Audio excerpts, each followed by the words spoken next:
Bon les amis, le cadre est tellement incroyable là qu'il me fallait que je vous partage un peu mes pensées. Là je suis un peu dans la nature comme vous pouvez le voir, dans la belle Suisse.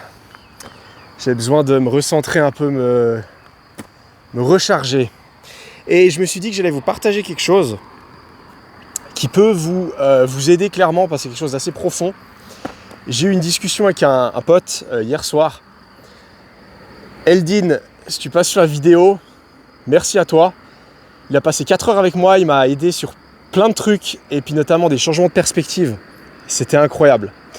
Donc je vais vous partager un petit peu ce que j'ai retiré de la discussion parce que c'est clairement en lien avec les relations sociales, les relations amoureuses, l'anxiété sociale, la timidité, etc.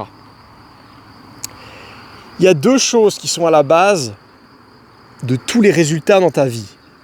Donc le fait que tu sois célibataire, en couple, confiant ou anxieux. Même le reste, de l'argent ou bien en galère financière, beaucoup d'amis ou peu d'amis.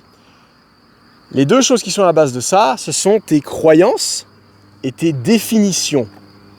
Tes croyances, c'est les vérités que tu as intégrées au courant de ta vie, notamment quand tu étais un petit enfant, voilà.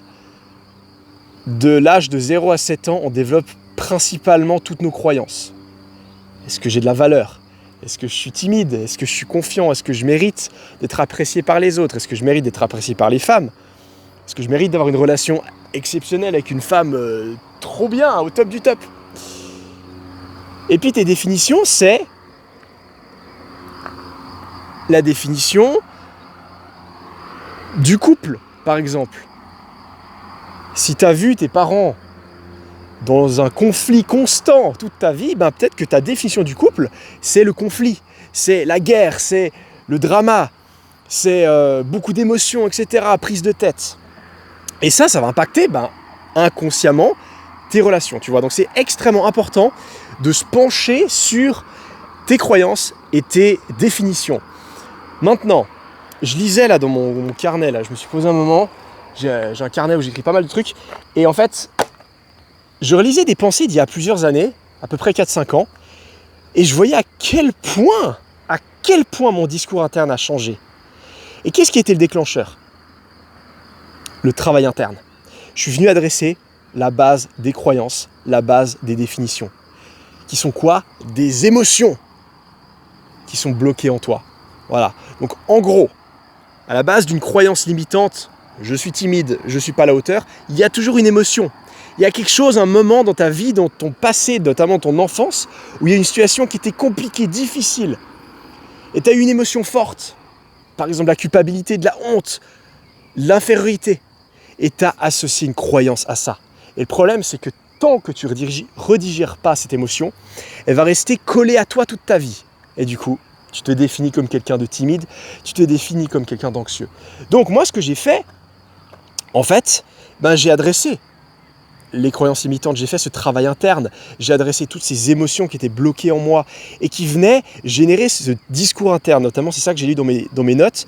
J'avais un discours, mais tellement négatif, qui me jugeait constamment en fait. Notamment quand j'étais dans un contexte social, en soirée, quand je voulais interagir avec des gens. Mais j'avais une voix terrible qui me critiquait physiquement, qui critiquait ma personnalité. T'es pas drôle, t'es moche, t'es pas à la hauteur, t'es pas autant bien que les autres, pourquoi tu fais ça ? Mais c'était extrêmement puissant.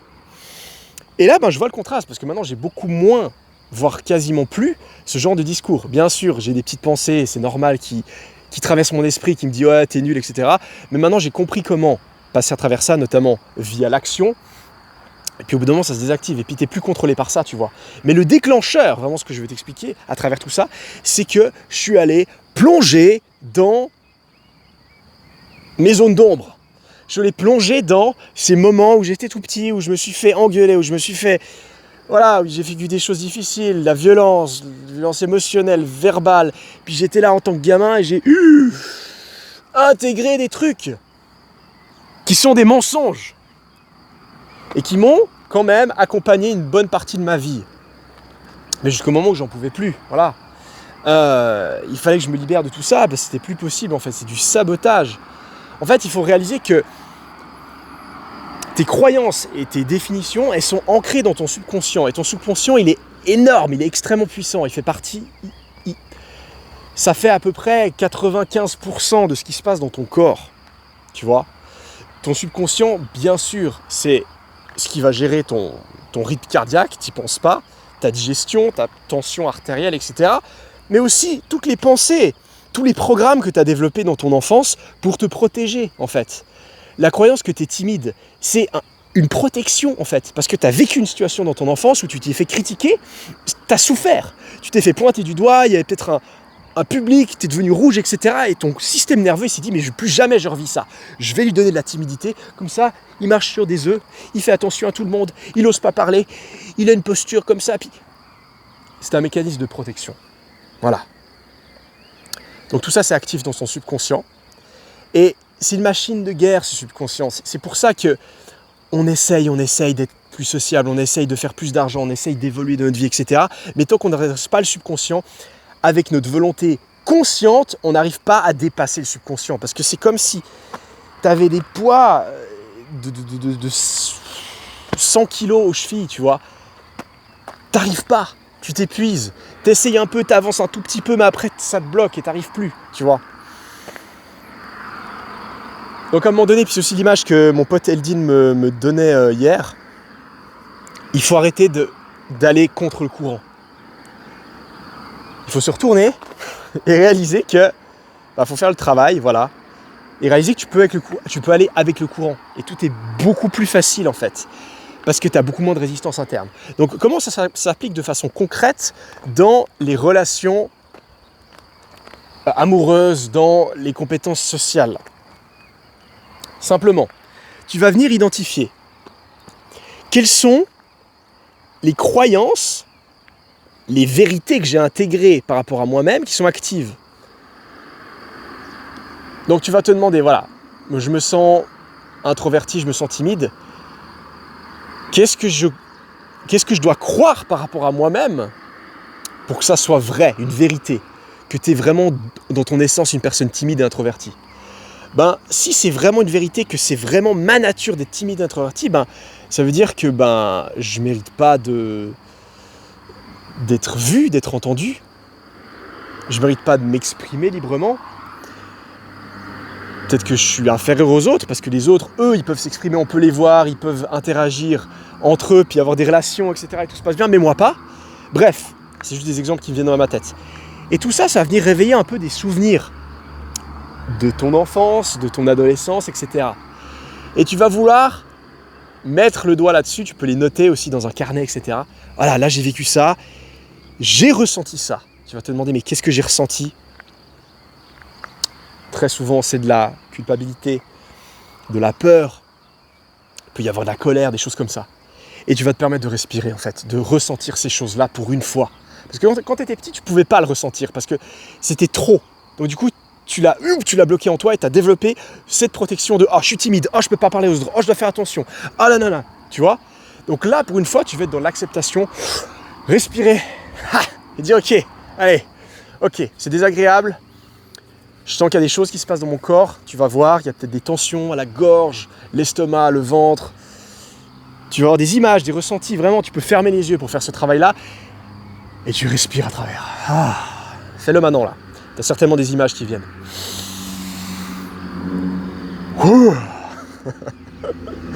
J'exagère un peu, mais vas-y, sens-toi libre. Tout ça, c'était pas la vérité en fait. J'ai plus à vivre avec ces mensonges inscrits en moi. Parce que logiquement, et c'est ça qui m'a vraiment aidé Eldin là, il m'a partagé sa perspective de logique. Les traumatismes émotionnels, les croyances limitantes, les blocages subconscients, tout ça c'est la même chose. C'est tout basé sur des émotions. Et les émotions sont irrationnelles. Elles ne font pas sens logiquement.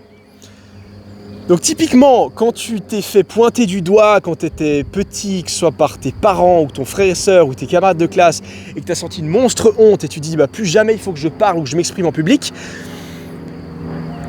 tu avais l'impression que tu allais mourir en fait. Tu avais l'impression que les autres allaient te sauter dessus ou je sais pas quoi. T'as vraiment vécu ça comme une situation de vie ou de mort. Mais ça, c'est un mensonge, tu peux pas mourir. Même si t'as toute la classe, toute la planète qui te montre du doigt, qui dit t'es nul, bah en fait, même si tout le monde te montrait du doigt, t'es nul, tu vaux rien, etc., bah, qui dit que c'est vrai, en fait, qui dit qu'ils ont raison. C'est juste leur impression, en fait. Ça veut rien dire par rapport à toi. Donc c'est pas logique de croire tout ce qu'on a cru. C'est pas parce que tu t'es fait rejeter par une fille quand t'étais adolescent ou quoi, que tu dois maintenant avoir peur de toutes les filles. Avoir peur du rejet. Mais c'est pas logique. La fille, elle va pas te tuer.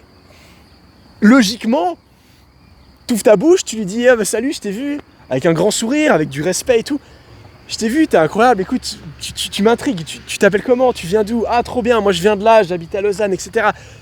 Tu peux pas mourir. Au pire, elle te dit ah excuse-moi, je suis pas intéressé. Le pire qui puisse t'arriver, vraiment je te le dis, de par de l'expérience vécue, le pire qui puisse t'arriver c'est ah excuse-moi, j'ai pas le temps. Ou ah excuse-moi, j'ai un copain. Et ça t'impacte pas, ça change pas ta valeur elle bouge pas en fait. Ta valeur elle bouge pas. Donc, quand tu réalises que tout ce que tu as vécu, voilà, tous ces éléments qui te viennent là en mémoire, ces souvenirs, tout ça c'est irrationnel, c'est pas logique en fait. Tu as cru des choses qui étaient fausses par rapport à toi, tu les as intégrées comme vérité, et du coup tu les vis subconsciemment dans ta vie. Et c'est pour ça que tu es bloqué, c'est pour ça que tu sens ces limitations financières, relationnelles, au niveau de ta santé, etc. Donc il faut venir adresser ça. Et c'est pour ça que moi j'insiste énormément sur cette approche intérieure-extérieure dans mon accompagnement. D'ailleurs, clique sur le lien si ça t'intéresse et que tu veux en savoir plus.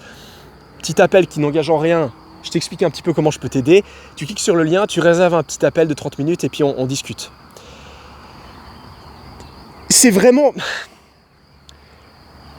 Adresser les choses à la racine, c'est ce qui va te libérer sur tout le reste.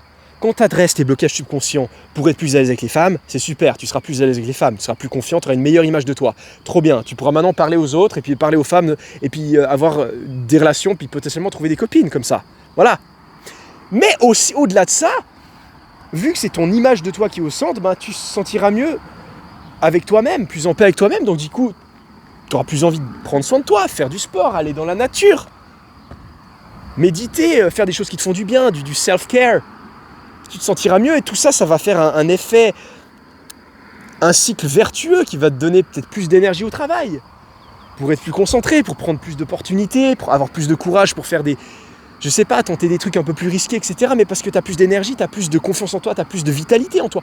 En fait, quand tu es à l'intérieur, ça vient impacter tout le reste. Et c'est ce que j'ai vu aussi avec des clients que j'ai suivis, c'est qu'il y a des effets secondaires en fait. Oui, tu es plus à l'aise avec les femmes, c'est génial, mais ensuite, tu es plus à l'aise aussi avec ta famille, avec tes amis, tu arrives à mettre des limites, tu arrives à mieux te respecter, parce que tu as assaini ton image de toi. Voilà, tout vient de là. Parce que tu as mis à jour tes croyances et tes définitions. Donc maintenant, globalement, tu crois vraiment la vérité, tu es indexé sur la vérité et pas sur le mensonge, tu es indexé sur la vérité. J'ai de la valeur. Je suis capable. J'ai des compétences. Je ne me laisse pas définir par l'échec. J'ai une volonté de croissance. J'essaye les choses. Je tente. J'apprends. J'ai une bonne image de moi. J'aime mon énergie. J'aime ma personnalité. Je suis unique. J'ai quelque chose à apporter en relation, socialement, à mon travail. J'aime qui je suis, du coup je prends soin de moi, du coup je soigne mon lifestyle, mon hygiène, mon alimentation. J'avale une mouche. Mon sommeil, etc. Tu vois ? Donc cette mise à jour-là, elle change tout. Elle change tout, imagine. C'est comme si tu as roulé toute ta vie avec le frein à main dans ta voiture. Donc c'est dur, ça consomme de l'essence, ça fatigue, etc. T'enlèves le frein à main. Mais tu fuses. Ça va tout seul, tu vois. Et en plus de ça, l'essence, ben, elle descend, voilà, tu consommes beaucoup moins. Tu as plus de réserves, tu as plus de capacité. Parce que tous ces croyances limitantes, tous ces blocages subconscients, c'est des drains énergétiques, là, ils viennent te bouffer ton énergie. Moi, quand j'étais, il y a quelques années en arrière, 5-6 ans, là, puis j'étais sans arrêt, j'essayais de faire face à mes peurs, ma timidité, etc. Bon, même avant ça, parce que Là, je te parle vraiment du moment où j'ai vraiment fait le travail interne, mais j'ai commencé beaucoup plus tôt. J'ai commencé il y a plus de 12 ans. Moi, j'avais 18 ans, 19 ans, où je me suis forcé à sortir et à parler aux gens, en soirée, etc., dans la rue, dans la journée, au centre commercial, etc. Mais j'avais cette voix. J'avais ces voix qui me disaient « T'es nul, t'es pas à la hauteur, tu mérites pas, mais qu'est-ce que tu fous, t'es ridicule, etc. Tu vas te faire rejeter, ça veut dire que t'es une mauvaise personne, etc. » Mais ça me bouffait toute mon énergie. En fait, j'avançais avec le frein, et j'ai dû passer par là. Et c'est normal, ça fait partie du chemin. Ça fait partie du chemin. Mais disons que c'est un accélérateur énorme de pouvoir avoir quelqu'un qui puisse t'accompagner. C'est pas pour te vendre mon accompagnement forcément. Hein.